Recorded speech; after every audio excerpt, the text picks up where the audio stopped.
Presidente, para finalizar, eu queria que o senhor desse um recado para o pessoal da Amazônia, né? A Rádio Nacional da Amazônia chega, tem um alcance enorme, chega até no Japão, nossas ondas de rádio, e a gente tem um público muito fiel lá, e eu queria que o senhor falasse especificamente para eles.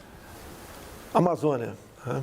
A nossa região amazônica é maior que a Europa Ocidental. É uma área enorme. Lá acontece ilícitos também. Por exemplo, quando se fala em queimadas, uma parte considerável é o caboclo ou indígena que toca fogo na sua roça todo ano. E nós somos massacrados pela mídia internacional e pela mídia nacional também, mas de forma covarde. Tá? Nós tentamos, no final de 2020, aprovar um projeto de regularização fundiária. Fomos boicotados pelo presidente da Câmara naquela época, né? E o projeto não foi para frente. Estamos agora em negociação com a nova mesa diretora e está avançando bastante isso aí. Você, fazendo a regulação fundiária, você tem como saber o CPF de quem porventura desmatou ou tocou fogo naquela área. Você começa a amenizar aí esse problema. Mas a mídia internacional bate na gente, porque nós somos um concorrente, por exemplo, para a França, no tocante às commodities, à produção. E nós, né, temos que lutar com os meios que nós temos para mostrar o que é a Amazônia. Bem, a Amazônia é uma região também riquíssima. Você pega o mapa metalogenético, que tem os metais, né? Cada metal tem uma coloração. Você vai ver o que tem embaixo da terra. A região de Roraima, por exemplo, né? Estado do Amazonas, a divisa ali, é uma área fantástica em riquezas minerais. Não é à toa que Roraima praticamente perdeu a sua viabilidade econômica pela quantidade, né, pela extensão territorial com demarcação de terras indígenas. Tá? Não é justo você reservar uma área 2 vezes o tamanho do estado do Rio de Janeiro para 10 mil índios. Não é razoável. Bem, agora, por que essa ganância, né? Essa indústria de demarcação de terras indígenas que começou ali, basicamente, no início dos anos 90? É porque o governo Sarney, né, bem intencionado que foi, e lançou um projeto que nos orgulha a todos, juntamente com o então ministro Leônidas Pires Gonçalves. Projeto Calha Norte.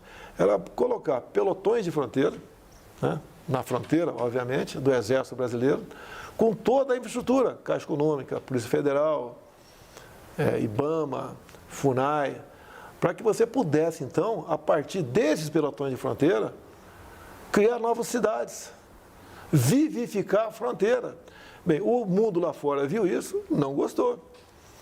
Potencializou a demarcação de terras indígenas. E hoje em dia nós temos quase nossa fronteira toda inviabilizada para isso. Só está viva porque existe um pelotão do Exército, que o resto das outras instituições que iriam para lá acabaram não indo. Porque é muito fácil você manter um militar no local, você não vai manter um servidor público lá. Ou quando muito, você vai mantê-lo por pouco tempo. O que nós estamos fazendo para reverter isso aí? Eu vou falar, não é segredo, até porque quem tem interesse na Amazônia, em especial o pessoal de fora do Brasil, já toma medidas para anular isso aí. Temos um projeto que eu pedi para o ministro Bento, das Minas e Energia, para fazê-lo. O que basicamente esse projeto diz? Diz que o índio pode fazer na tua terra o que um fazendeiro do lado faz na dele. Algum problema? O índio vai poder garimpar, ele pode, se abrir uma estrada na terra dele, ele vai poder cobrar pedágio lá, um pedágio legal na terra dele. Você vê, hoje em dia, nós temos um problema com índios, né, para levar o linhão de Manaus para Boa Vista. Enquanto isso a gente não consegue realizar, nós, todos brasileiros, pagamos por ano de subsídio mais de R$1 bilhão para que o povo de Roraima tenha energia elétrica na sua região. Tá? O índio vai poder fazer PCHs, pequenas centrais hidrelétricas.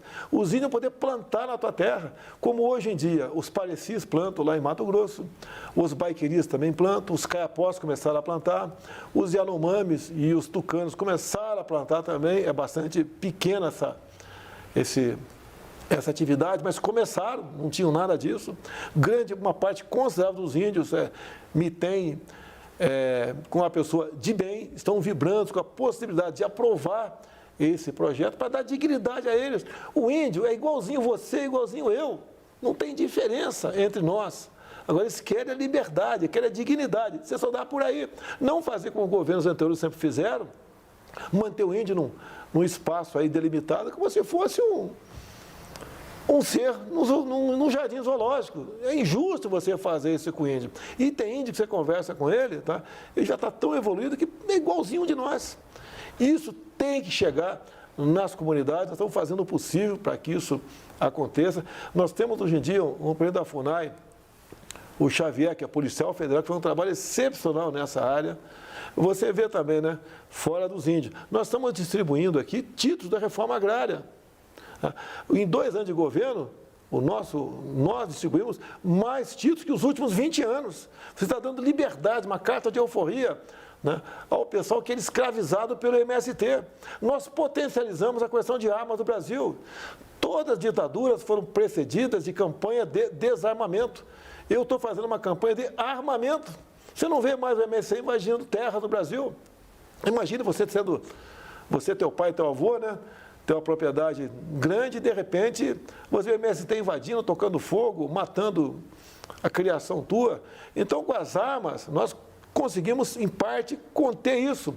Também tiramos o dia de ONGs que ajudavam o MST. Tá? Do que nós fizemos com o IBAMA, né? Multa tem que aplicar? Tem, mas com critério. Então, obviamente, diminuiu a multagem no campo. Nós também fizemos o quê? Que os gargalos para exportação fossem modernizados. Quando você pega para a BR-163, né, que eram 50 quilômetros apenas, mas que levava em média 10 dias de chuva para um caminhão carregado passar, acabou, o Tarcísio asfaltou isso aí. Então, tivemos esse ganho no campo. E a questão indígena, eles vão indo para o mesmo caminho. Você pode ver, quanto o índio pode produzir a mais para o Brasil quando ele tiver na sua plena potencialidade para tal. Hoje em dia, 14%, um pouco mais de 14% do território brasileiro é demarcado como terra indígena. Isso equivale a uma região próxima à região sudeste, São Paulo, Minas, Rio e Espírito Santo. Olha aqui que essas áreas produzem para o agronegócio nosso. Nós podemos, o que essa área produz, podemos dobrar com as reservas indígenas. É o nosso potencial, tá? É a nossa vocação, o agronegócio. Então, essas questões todas que nós tratamos aqui ajudam a região amazônica. O ano passado chegou a ministra Tereza Cristina apavorada a conversar comigo. Presidente, nós queremos plantar cana-de-açúcar no estado do Amazonas. Ué, mas qual o problema? Qual o problema plantar cana-de-açúcar no estado do Amazonas? Tem um decreto que proíbe. Tem um decreto presidencial que proíbe plantar cana-de-açúcar no estado do Amazonas. Lá nós sabemos que 80% de tudo é preservado. Então você vai plantar várias coisas, entre elas cana-de-açúcar, em 20% do que sobra, né, dos 100% da região amazônica. Ela estava preocupada que eu ia sofrer muito na mão de ambientalistas. Eu falei, os ambientalistas vão fazer o quê? Que eu quero transformar a floresta em canaviais? Então, essas questões, você tem que ter coragem para fazer. Agora, levo pancada, não tem problema. Tá? Isso daí, o mundo lá fora fica revoltado comigo.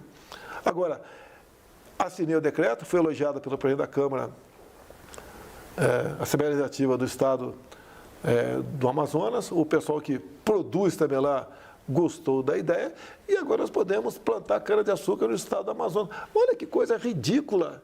Como é que o Brasil pode estar em pé com tais medidas, né, que são em todos os setores burocráticas, que não deixam o Brasil para frente? Você pode ver, eu estive em Cancún há 20 anos atrás, não sei se você conhece, pelo menos de imagem você deve conhecer. Nós temos um Cancún, que é a Baía de Angra, melhor que Cancún, porque lá a água é uma temperatura amena, é transparente também, não tão transparente como lá, mas é transparente, não tem ondas, são 300 e quase 400 ilhas que estão na região. E eu tive uma oferta de um país da comunidade árabe para transformar aquilo numa Cancún, de mais de $1 bilhão. Agora, tem um decreto ambiental que impede você transformar aquilo numa Cancún. Daí vem o pessoal que não entende, né? O cara quer destruir a região. Não, a região está sendo destruída. é grande e não tem como fiscalizar, está sendo destruída a região. Com o turismo lá, você poderia preservar que em cada ilha que interessasse, para o grupo que fosse explorar, ele ficaria encarregado da preservação local. Mas quem revoga decreto ambiental não sou eu, é o Poder Legislativo, é um projeto de lei. Agora, aprovar um projeto desse não é fácil, que os lobbies de dentro e de fora, ao contrário, são muitos. Agora, o Brasil podia estar crescendo, entre você e gastar dinheiro em Cancún, outro ponto qualquer do mundo, você poderia ir para a Baía de Angra e gastar o dinheiro nosso lá. E poderia receber muita gente de fora do Brasil também. Então, estamos conversando com o Arthur Lira, num primeiro momento, para ver se a gente apresenta um projeto considerando a região de interesse turístico e revogando esse decreto presidencial, se não me engano, é de 88. E podemos desenvolver a região. Você vai pegar Mangaratiba, Angra dos Reis e Paraty, por exemplo. Você vai potencializar economicamente aquela região. Já conseguimos ampliar o aeroporto de Angra, trabalho do Gilson Machado, nosso ministro do Turismo, e do Tarcísio também, que estão fazendo o possível. E assim fazemos, né, em todo o Brasil, que nós queremos é melhorar o país. Agora, não é fácil você lutar contra grande parte de uma imprensa que não tem qualquer responsabilidade. Eu não tirei dinheiro da imprensa, eu simplesmente gastei em outro local. Eu posso resolver o problema de deixar de ser acusado de genocida, obrigado aí, né? Deixar de sofrer tanto, se eu pegar Banco do Brasil, Caixa Econômica, BNDES, pessoal, cada um aí R$1 bi por ano para essa TV, para a TV Globo. Pronto, resolveu o problema. Mas nós não vamos fazer isso. Nós estamos fazendo a coisa certa. E olha só, quando se fala em corrupção, posso continuar? Não? Pode, claro. Quando se fala em corrupção, né, se você pegar em governos anteriores, as estatais davam prejuízos de dezenas de bilhões de reais. Agora dão lucro de dezenas de bilhões de reais. Você pega Itaipu Binacional, que investia por ano um pouco mais de 100 milhões, basicamente em projetos sociais, né, na região. O nosso governo investiu, o ano passado, 2,5 bilhões de Itaipu Binacional. Para onde está indo grande parte desse recurso? 2 pontes com o Paraguai. Uma já mais de 50% pronta, a outra, que é no próprio Foz do Iguaçu, a outra em Porto Murtinho, que sai do papel brevemente. Ampliamos o aeroporto de Foz do Iguaçu, que nas próximas semanas já começa a receber voos internacionais. Então, teve muita gente que, ao ser reativado o turismo, em vez de pousar na Argentina e vir para o Brasil, vai pousar no Brasil. Está na cara que ele vai usar a nossa rede hoteleira de lá, é mais recurso que entra para nós. Aproximadamente 40 cidades do noroeste do Paraná são atendidas por Itaipu Binacional. Os Correios, tão mal falado, né? Porque a grande corrupção começou lá, em 2004, né? Com o tal do mensalão. Né? Os Correios, que sempre deram pequenos lucros ou prejuízo, o ano passado deu lucro de R$1,5 bilhão de reais. Essa estatal que era usada, né, pela esquerda, quando estava no poder, em tudo. Só era corrupção ali. Inclusive, no tocante aos fundos de pensões, aos fundos de pensão dos Correios, que apostados, compraram na época papéis da Venezuela. Ou seja, é corrupção em cima de corrupção. Então, o nosso trabalho, toda vez que você mexe, que eu chamo num ninho de desmando como esse, que alguns que eu citei, muita coisa se volta contra a gente. Então, é o tempo todo aquela acusação, né? Disso, daquilo. Apareceu mais uma narrativa agora contra a saúde, né? É uma atrás da outra. É gabinete paralelo, é cloroquina, é a Covaxin que não foi comprada. Tá? O encontro com empresários passou a ser crime, encontro com empresário no Brasil. Se bem que foi um encontro fortuito aquele do ministro. Bem, o que interessa? Estou com consciência tranquila, estou fazendo o possível. Tá? O Brasil, em relação a outros países, é um dos que melhor, dos 5 países, é o 5º que melhor se comportou no período da pandemia e esse quase, se Deus quiser, pós-pandemia também. Então, o Brasil está de parabéns, agradeço a minha equipe de, atualmente, 22 ministros, bem como os servidores públicos, têm nos ajudado e muito a vencer esse momento difícil para todos nós. Presidente, eu queria agradecer muito a sua disponibilidade de conversar aqui com a gente, com todas as emissoras da Rádio Nacional, e pedir para o senhor, se for possível, né, a gente queria abrir um canal de comunicação, de mandar perguntas, se o senhor puder responder mais para frente, a gente manda essas perguntas e o senhor responde o que a população mandar. Vamos Mas, falar, de qualquer forma... Vamos falar uma vez por mês, pode deixar. Eu quero agradecer mais uma coisa, né, já que você falou de Amazonas, né? Agradecer ao povo de Manaus, que eu não pude comparecer aos eventos oficiais de sexta-feira e tampouco, obviamente, aquele congressamento que eu passeio de moto no sábado.